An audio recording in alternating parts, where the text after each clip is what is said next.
നമുക്ക് അധമ വികാരം ഉണ്ടാകുന്നത്, അനുചിത പ്രവൃത്തി ചെയ്യുന്നത് നമ്മൾ ദൈവത്തെ അംഗീകരിക്കാത്തത് കൊണ്ടാണ്. ദൈവത്തെ അംഗീകരിക്കുന്ന പോരായ്മയെ കരുതുകയാണ്. അത് മനുഷ്യന്, ഏത് മനുഷ്യനും നമ്മൾ പുലിയായിട്ട് നടക്കുന്നവനാണെങ്കിലും അവന് ആത്മാവ് വേർപെട്ടാൽ ജഡമായി തീർന്നു. അവന് പിന്നെ ഒന്നും ചെയ്യാൻ സാധ്യമല്ല. അതുകൊണ്ടാണ് സഭാപ്രസംഗം പറയണേ, ജീവനുള്ള നായി ചത്ത സിംഹത്തെക്കാൾ ഭേദമാണല്ലോ. സിംഹം ചത്ത് കിടക്കണമെങ്കിൽ ഒരു കാര്യവുമില്ല. അതുകൊണ്ട് എത്ര ധീരനാണെന്ന് പറഞ്ഞാലും എത്ര വലിയവനാണെന്ന് പറഞ്ഞാലും അവൻ ചത്തു കഴിഞ്ഞാൽ അവന് ഒരു പ്രയോജനവുമില്ല. അപ്പൊ നമ്മുടെ ജീവിതം മനോഹരമാകാൻ ദൈവത്തോട് ചേർന്ന് ദൈവം മഹത്വപ്പെടുത്താൻ ചേരുമ്പോൾ നമ്മുടെ ജീവിതത്തിന് മനോഹരമായൊരു അവസരമുണ്ടാകും. ആ അവസരം നമ്മൾ പാഴാക്കാതിരിക്കാനാണ് ദൈവം ആഗ്രഹിക്കുന്നത്.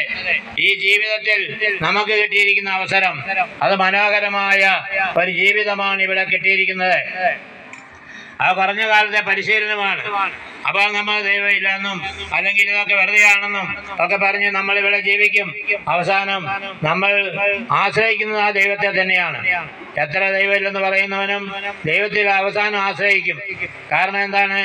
അവന് വേറെ എവിടെ പോയി ആശ്രയിക്കാൻ പറ്റും? എല്ലാവരും ഉപേക്ഷിച്ച് കഴിയുമ്പോൾ ദൈവത്തിൻ്റെക്ക് തന്നെ അവൻ തിരിയണം. ഓരോ മനുഷ്യനും ദൈവത്തിലേക്ക് തിരിയാൻ സാധ്യമല്ല.